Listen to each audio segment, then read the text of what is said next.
So the big question is this: how are real estate investors who don't have a ton of free time, don't have access to off-market deals, and didn't start life on third base, how do we grow a real estate business conservatively to support our families, finally leave the corporate rat race, and build a legacy? That is the question, and this podcast will give you the answers. I'm Ed Matthews, and this is Real Estate Underground. This is the Real Estate Underground podcast show number 67. Greetings and salutations, Real Estate Undergrounders. Here it's Ed Matthews with the Real Estate Underground podcast. Today is, once again, we're very fortunate with the guest that we have invited on, Mr. Tony Torres of COR13 Capital. I'm going to let him tell his story. But one of the things that I've learned about your business is that you are, well, actually a chunk of your business at least is built to rent. So we're going to dig into quite a bit of that because I'm absolutely fascinated by the business model. And my friend Margaret Kozlark of Noblevest had put a bug in my ear about a week ago, and I've been doing nothing but homework about it ever since. So Tony, welcome to the show, and thank you for your time today. Absolutely. Thank you so much for having me, Ed. I really appreciate it. It's really cool that you know Margaret, because I spoke with her this morning. Are you serious? Yeah, I did. A friend of mine.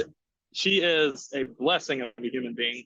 We actually worked together on the Eagle Rock Diversification Fund. So she and I. All right. So she and I.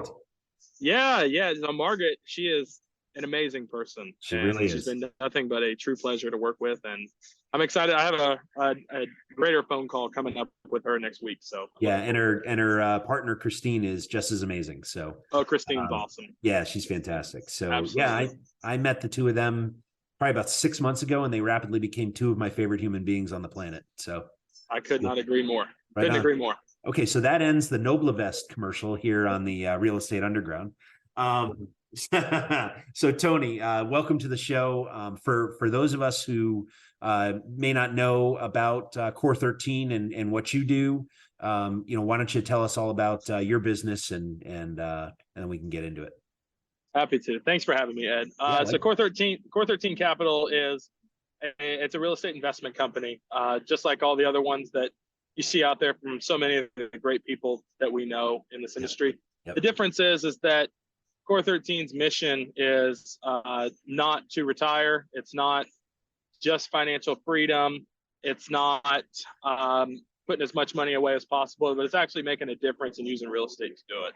Awesome. I look at the real estate market today, and I think over the past 3 to 5 years, we've really lost who we are as human beings, and that we not only do we get to do real estate, like we have to change the paradigm in our mind that we are doing real estate and it's the only way to financial freedom, but we really get to do real estate. What a blessing that is. Right. And then you really have two inflection points that you can use it for your own pocket, and you're just thinking about yourself or your own interest or maybe a small group's interest, or the impact that you can have with it. I know that when I drive downtown here in Greenville, or when I just go to any city, I look all over the place. I see housing and buildings and everything, and I just think about the massive impact that just 1% of that could make on changing people's lives. Absolutely. In a different direction that you could go. So yeah, that's really the mentality and the idea that we had when we created COR13 Capital. I'm a Christian in my faith, and I try to keep the book of Ecclesiastes really close to me. It really talks about how this world is vanity, and everything that is on this earth today will stay, and we will go one day. We don't stay here. All the houses, the money, everything that's here stays here. But the great thing about it is the impact that we can have using all of that stuff while we are here. Right. So that's really what we're about here. And that's what we seek to be about in our build to rent communities as well. Okay, excellent. Yeah. So, one of the things that I'm interested in. So, obviously multifamily, there's a whole bunch of sub asset classes within this space. I tend to deal with, apartment buildings. Obviously build to rent is a place where I've actually been looking in earnest, literally the last 7 days, to educate myself on. So it's actually advantageous and probably kismet that you and I are meeting right now, right in the middle of as I'm trying to figure this out. So, so as far as build to rent, What does that mean in terms of your business model, and how does that operate in your world? Yeah, absolutely. So build to rent is really no different than multifamily. The difference, as it's structured, Right. the biggest difference that build to rent and multifamily is really just the look of it. Right. We have all the amenities. We operate it just like a multifamily build. So if you have a 150 unit apartment complex, it's got a pool, property management. It's got a back end operating crew that has asset management. It's got maintenance, all that. Right. Our build to rents operate the same exact way. There's no difference. The only difference is that ours will all be gated. So that is it's a safety aspect. And when you add safety, that is a $20,000 NOI booster, like no tomorrow. So our build to rents are meant to be really intimate, family oriented, horizontal multifamily. That's how you can think of them. The difference is that when you acquire multifamily versus when you build multifamily, it's where we can realize what I like to call the cost to value gap. Okay. Building multifamily or build to rent, either way, is generally speaking, overwhelmingly the majority of the time going to make you more money. So you have to realize, do you want your cash flow today that is going to get diluted by the amount that it costs to buy the asset? Right. Or do you want your cash flow later that is going to be an equity boost from buying land and turning it into a Class A, great asset? So that's the real difference. That's what I learned early on, was that I wanted to do that. And I would forego today's cash flow for tomorrow's higher value. Right. Okay. So that's really the difference. Okay. And so where I'm, one of the things I'm considering is we're I can't really talk about it publicly, but we're contemplating building I'm searching for the words that I can actually use. So we have a project where we would build hypothetically, we'll do this hypothetically, a 20 unit building on a particular parcel, rent that, stabilize it, and then, build the next 20 unit, and then the next 20 unit, and then the next 20 unit. Right. Yep. So in terms of, and I look at that more as development, and I somehow in my mind draw a line between development and build to rent. Right. Whereas, because build to rent is more, at least my understanding of it is like duplexes and triplexes that are really set as, yes, they're connected, but they're actually, more homes that, have lawns and backyards and, patios and all that. So can you tell me a little bit about that from your perspective? Yeah, absolutely. So our build to rents are all single family. So the best way that I like to describe what build to rent is just a simple equation of multifamily plus single family equals build to rent. Right. And all of our assets will be single family. They'll be 1 and 2 stories high. They'll have their own private backyards. Some of them in the premium location will have a bigger backyard. Yep. That's really it. So development, it is what it is. You would be developing an asset. There's really no difference. Sure. So essentially you can look at it as a builder like a Ryan Homes or any of the institutional builders. Yep. They build single family neighborhood subdivisions. That's exactly what we do. But we just do it on a grand rental scale instead of a for sale asset. So there's really no difference between building a multifamily development and building a build to rent development, except for the actual physical asset that's sitting there. And the yield that you get in terms of units per acre, right, is obviously different. Correct. Yeah. Correct. Your density will be a little bit different, and obviously in a multifamily, purposefully. In a multifamily asset, when you can stack 4 of them on top of each other, you can get a higher density per acre than we can in build to rent. Sure. The real difference is that it goes back to what we've talked about previously, is your consumer base. What would Jane and John rather live in with their 2 kids and a family? You know what I'm saying? What would they rather live in? Right. And when you can think of, if I can charge, say, a $200 to $300 rent premium, but it's their safety and they want to pay that because it's a gated community, gets all the amenities, and it's a single family home. Right. Why would we not provide that? Right. That's a fantastic opportunity for less money up front. Absolutely. Yeah. And so, in terms of the business model itself, right? Obviously you're building, so, repair and maintenance is minimal to almost zero for the first several years, which is a huge win for the property owner, right? It's also a win for the folks that live there because everything's brand new, so they're happy about that, right? Absolutely. Nothing to fix. No honey-do lists. How about that? No honey-do. I wouldn't know what to do with my weekends. I got to tell you. I might actually take up fishing or golf or something. You never know. Absolutely. Right.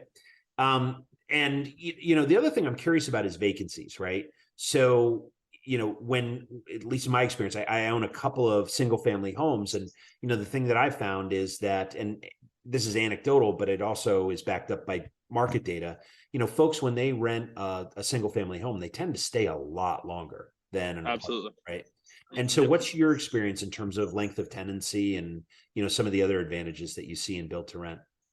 Yeah, so it's a good question. So historically, residents that live in a build to rent single family home, they stay for an average of 15 months longer than they do in a multifamily asset. Wow. For obvious reasons. But I think a lot of that has to do with the current climate we're in as well. It's cheaper to rent. You can rent a $300,000 house for cheaper than you could buy a $200,000 house right now. True statement. I mean, when you think about those numbers, that is a massive delta. I mean, you're talking about $100,000 delta rent premium that you can get on a more expensive house, and you can appeal to the renter that way. Right. The other thing that I would say is that when you do a new build, your stability and your break-even point is a lot lower than when you do an acquisition. You don't need to hit 94% occupancy to hit your stability point, right? Because your cost, it's based on cost, not based on value. Right. So your threshold of break-even is a lot lower, which means you hit profit a lot sooner. Right. And so that's yeah. Good. No, that's a what? Go ahead. No, go ahead. So I'm curious. So that's just another. I'm sorry, man. Go ahead. Okay. Go ahead. No, finish your point. It's okay. So that's another good benefit to when you're doing ground up, is that your break even, your stability point is a lot lower than what you would have to achieve in an acquisition that you're going to end up taking out more debt on. Your LTV is going to be a lot lower than what we can get from an LTC basis. Right. It's just a better fitting glove for the investor looking for a long-term play. Yeah, it makes a lot of sense to me as well. So as far as appreciation goes, right, valuations. So how does a build to rent community, how do you value that? Do you value it as one asset, or do you value it as, 20 different single family homes? How does a bank look at this really? That's what I'm curious about. Yeah, so that's a fantastic question. I'm so glad you brought that up. There's really multiple exit strategies. I'll start with that point. There's multiple exit strategies because two of our builds in our Louisiana area are going to be subdivided. So one of them is 241 units, and it's going to be 241 lots. Our other one in Lafayette is 98 units. That'll be 98 lots. But our Foley asset in Foley, Alabama is 158 units on one big asset. One piece of land, 158 units on it. Wow. So the bank is going to look at this as one asset. Okay. The difference is that the exit strategy is based on what we decide we want to do. Is it beneficial that if we want to break off 20 units and sell it to a retail investor, we have that opportunity? If we wanted to sell the entire asset to, say, an institution, we have that option. That's another, just another benefit to the build to rent model, is that you have many exit strategies that you can go with. Yeah. Sometimes your business plan might be that you want to sell off half of your portfolio to put more money into another asset that you're going to build. That's an option. Right. Obviously, if it's sitting on one tax map, you're not going to be able to do that. But there's also tax advantages to having it on one big parcel. The entire valuation is taken in as the sum of all of its parts, where if you have it subdivided, the tax code looks a little bit different because it is subdivided. Sure. So from a lending perspective, to get back to your question, things in development are based on a loan to cost perspective. So that's always going to be a bit cheaper than if you were to go based off of value. Right. One of the biggest metrics that we have in development is yield on cost. And every every build that we do, we aim for a 7 to 10% yield on cost. So what that translates to in numbers, I apologize for the ambulance going by. It's all good. What that translates to in numbers is if our project costs 32 million total cost, that includes debt and equity. Right. We're looking for a yield on cost to get to 40 to 45 million. That's what our goal is. So conservatively, we're looking for that in disposition as our exit in 5 to 7 years. Okay. All right. And so I'm just curious, how did you get into this business? It's such a unique part of this business. Yeah, so that is a great question. You're actually the third person today that's asked me that question. Really? When I was in college, I was studying healthcare finance, and I really just made a pivot. I wanted to go into real estate as the climate was changing. Went and worked for Zillow for about a year, and really just decided, that I wanted to start investing on my own. I was going to do single family. Really didn't see the scale factor in that. It's not a bad place to be. You can make some good money in single family. Sure can, but it's hard. It's tough to scale until you get to about 100 units. Right. After that, I started looking at different asset classes. Originally, I was going to try triple net lease. I was going to try industrial. I was going to do self-storage because I didn't want to deal with residents. Right. But then multifamily, someone put me on to multifamily. And then I started just doing some research. I started reading books and started learning about all kinds of, acquisition cost and loan to value. I learned, I read an entire, it wasn't a book, it was just a study on loan to value and how banks look at that from a lending perspective. And I realized you're going to pay a lot more money for it. And your equity percentage, when you go to an acquisition, if Ed comes and invests with me, your equity is diluted on an acquisition compared to a development. Correct. So I reached out to a great buddy of mine, who's a developer in South Dakota. And I asked him just some questions. He spent probably 2-3 hours on the phone with me, just answering everything. And a lot of it went right over my head. I had no idea what he was talking about. But I told him, and I was just straight with him. I said, look, this is what I want to do. I want to build. I want to take stuff from ground to riches. I want to put less money in up front to be able to create the value in 3 to 5 years. Yep. And I asked him, would he be my mentor?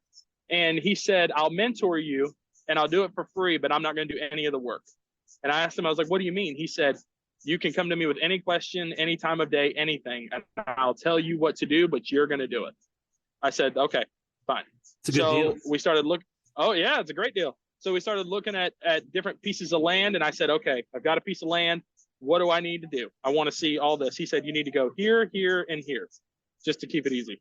So I called all these people. I called the city. I called the tax code, the tax office. I called the zoning department. I would call all these people until I got comfortable with calling them to get all this information. And I started learning that way. And I just kept on reading and reading. And I realized that, just really quickly, that development is going to be the way that, number one, most people are not going to go. Most people are not going to want to go take a piece of dirt and turn it to riches because it's seeming to be more risky. It's daunting. But it is. But I over time, I just started seeing it as just as daunting, if not less daunting, than buying a $50 million asset that costs $25 million to build. I just don't see it. I just see it just as daunting. Right. So I started just networking with people and because of my real estate background, I just started putting myself out there, and I said, this is what I want to do. I came on board with a group called Legacy Acquisitions. Yep. And Andy McMullen, I don't know if you know who he is, but great saint of a man. And he wanted to bring me on in the group as the director of development, and here we go. So now we've got 3 build to rents going, and we're trying to scale up to get another 3 or 4 in the Greenville market, and then get some out in Texas as well. And we're just really wanting to take this by storm. And our group is just so focused on this and so great at what we do. And we partner with a builder that has 30 years in this industry doing such great work. And we're just lighting it up and getting after it, man. Amazing. Yeah. Congratulations on your success. I appreciate it. So as far as the, the target market, so you mentioned Texas, I heard you say Greenville. What do you look for when you're starting to look at a potential market? What are the, I don't know, 8 or 10 things that you are looking at to figure out if that's a market that's worth, investing time in to find the land? Absolutely. So obviously there's 3 or 4 things that are low hanging fruit. You think about economic development, scalability. Like you have to think, is the market really condensed to where it's a great market? It's got a huge GDP. I mean, it just brings in a lot of revenue, but you can't really expand beyond the city center. Yeah. That's one. Texas, you can go out as far as you want and you're good. Yeah. Land for days. Oh yeah. I think about local demographics. I think about, what is this place predominantly homeowners? Because the market hasn't really made it to where homes aren't affordable. Right. I look at topography. Am I limited in my expanse? Florida, for example, is a market that you're limited in your expanse on 3 sides, obviously. Right. So you can't just keep going out, as we were talking about. So the land becomes more expensive because you're really limited on your accessibility. Yep. I look at the local business journals. Like what is it? Where does the city want to go? And what do they want to see? Because I'm a firm believer, Ed, give consumers and the people in the community what they want. Don't give them what you want, because all you're going to do is make them mad. Right. If you give them what they want, you'll always reap the benefit of that. Without a doubt. It's like we were talking about. It's like we were talking about an hour ago. Build to rent is single family plus multifamily. Right. That's what it is. If you take Jane and John, ask them where they want to live, they're probably going to say they want to live in a house. Yep. Why not build them a house then? Build them a house. There you go. And they will happily pay for it. Right. So it's those things. I look for restaurants. I look for, what is the vibe in the town? Is it a dead town where people don't even want to be around there, where people are wanting to, migrate out? Is it fun, right? All that.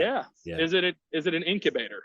Just many different things. I usually look to local business journals to find a lot of that. Yeah, it's amazing what you can learn when you read the local paper and the city's 10-year plan, right? Absolutely. And not only does it give you a feel for where the city's going, where the leadership wants to take them, and they're elected, so you assume that what they want to do resonates with the population, but then you can validate it with the local paper, right? And the other thing is, it's amazing, absolutely amazing what you'll learn when you go to the local downtown diner, sit at the counter and have a cup of coffee and ask questions. It's amazing what you will learn. Absolutely. You want to know what the community wants? Go find a 25-year-old in the community and ask them where they hang out, and ask them what they like to do. You will find more out in about 5 questions than you will by reading anything. So true. Absolutely. Yep. And so you pick a market, and what does the target profile look like in terms of land? Do you have like a minimum, number of acreage that you're looking for? How does that work in your business? So we look for really 2 things when we're looking at something at a very, high level. We look for acreage. So we want 25 units or more, or 25 acres or more. Okay. And then we also want to see the density factor. So if you have 25 acres, but the city says you're residential and you can only put 4 units per acre, well, that doesn't achieve density. So we need to be able to have 25 acres or more, and then be able to put 8 to 10 units per acre on that. Okay. That's what we ideally look for. Topography can be a little bit of a challenge. If you've got topography that slopes from the back to the front, you're obviously going to have some water issues. So it doesn't take it out of the equation, but you got to maximize where you're high and dry. I get it. Exactly. Right. Exactly. One of the biggest things that we look for is utility rights. Can we get the will serve from the utility providers in the area that they'll serve our asset? One big challenge is sewer in a lot of these places. So people look for, they'll get like a 50-acre piece of land, but there's no sewer there. Right. Well, to get public water, you're going to have to get water and sewer out there, and sewer is about $1 million every 1/10 of a mile in some places. So, I mean, you're talking a lot of money in some places. cheaper in others, obviously, but it's going to be a lot of money regardless to get sewer moved to your site. So it's another thing you have to think about. Location, proximity to, but I'm sorry. So one of the things you said, the sewer and public water. So will you ever look at a property that is septic and well, or is that just too far afield? It's not, I wouldn't say that we won't look at it. The challenge with it is that you can't have two homes on one septic. You have to put each individual. So that means if you have a 150 unit asset, you're putting 150 septics in. Well, how much capacity can you do with 150 septic tanks? Can you do that feasibly? Yeah, it probably cuts your yield in half, right? It does.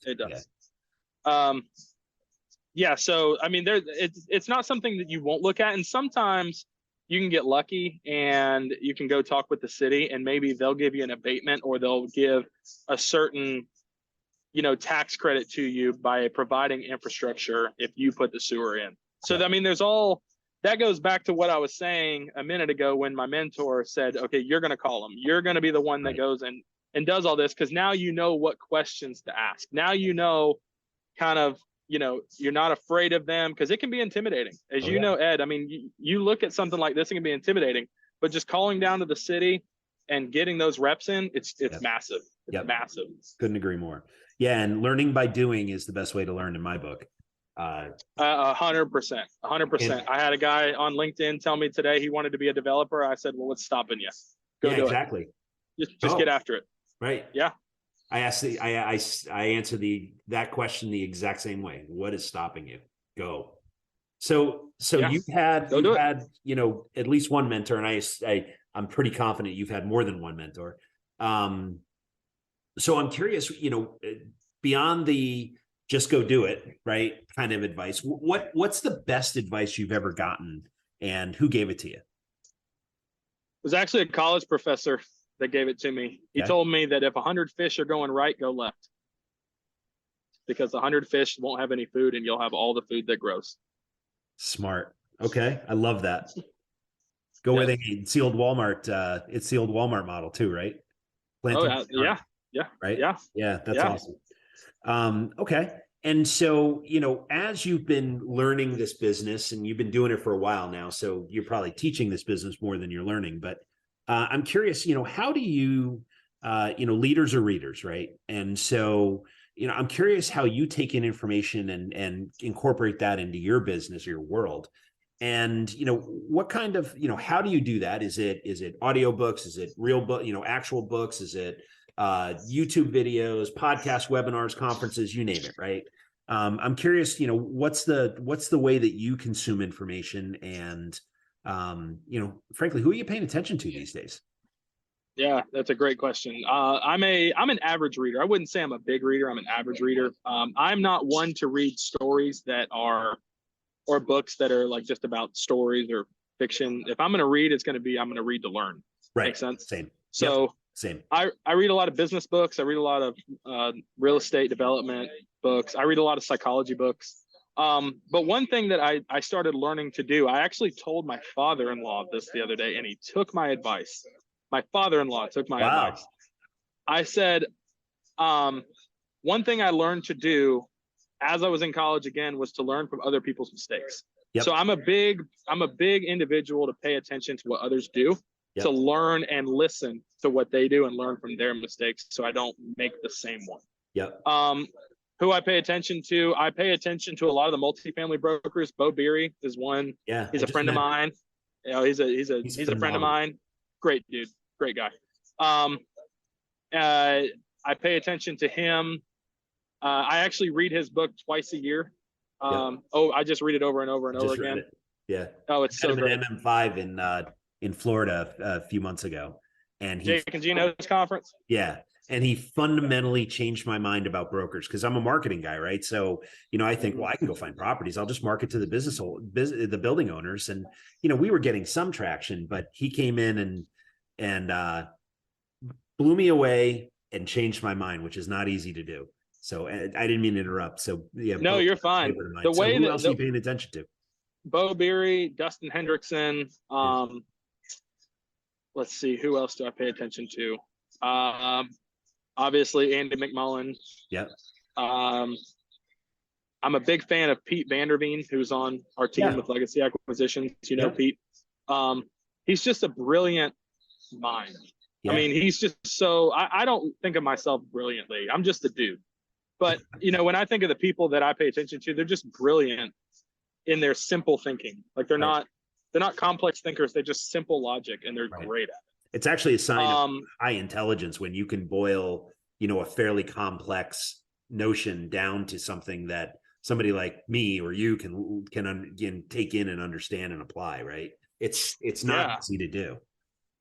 Yeah, absolutely. I am not one to follow the big folks in real estate. Not that there's anything wrong or bad about them, but I'm just not one to follow the big players that are big marketing guys that are big, all about raising big capital and their big mentorship programs. Right. They're great programs. They are. I focus on people that really aesthetically fit what I'm trying to do.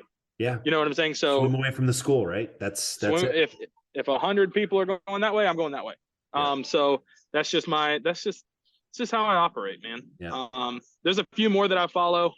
A lot of them, I just read their books. I'm a big fan of The Happiness Advantage. Okay. Sean Acor. I don't know if you've read his book, Sean Acor. It's a positive psychology book. And it's just, I try to keep that in my mind as well in all that I do, because this industry can be draining, as you know. And but I try to just keep things into perspective, man. Right. These are just buildings, and it's just money at the end of the day, and all of it will pass away one day. And everything is replaceable as well. So every bit of it. I know multiple people who have, and in fact, I have a friend of mine who is a venture capitalist, and I know probably more than I can count number of people who have tried something, failed, tried it a different way, and succeeded eventually, right? Mm-hmm. And my friend, the VC guy, he says what he tells people is, I won't even work with you until I know he calls it cycling, until you've cycled once. And what that means is you created something, it failed miserably, you learned from it, and now you're back at the grind and trying to do something else, because you learn so much from your failures and your mistakes. I don't actually, and I've talked about this with other guests, so I don't believe in mistakes. I believe in lessons, right? Absolutely. Right? It's an opportunity to learn. That's all it is. Everybody makes mistakes. There's only 100%. There's only one being that I'm aware of who was perfect, and Jesus Christ. I am not that person. So no.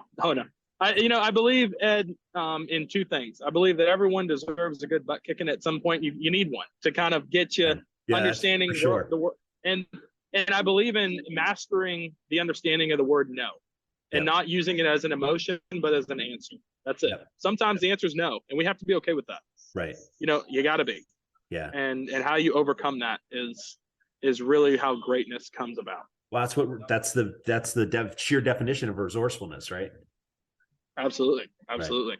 So Tony, I've really enjoyed our conversation today. Thank you again for your time, and your wisdom, and your experience. If people want to learn more about COR13 or Legacy or you, what's the best way for them to get in touch with you? You can email me. I can put my information in the chat. And you can post it up. That's okay. We'll put it in the show notes. Okay. And then LinkedIn. I love LinkedIn. And really just call me. Shoot me a text. I'll put my phone number in there. I usually make myself available for people that want to learn. Because I believe I agree. But I always end up learning more from people that I'm trying to teach something to than me teaching them anything. Yeah, I agree. That's profound. So Tony Torres, COR13 Capital, thank you so much for your time today. I learned a lot, and I appreciate the education, and I'm sure our audience does as well. So I wish you continued success. Thank you so much, Ed. Have an awesome day, man. Appreciate it. You too. All right.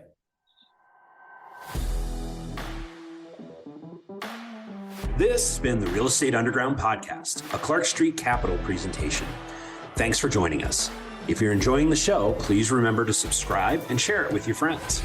If you'd like to learn more about Clark Street Capital and our upcoming projects, please join our investor club at clarkst.com/join. Until next time, happy investing.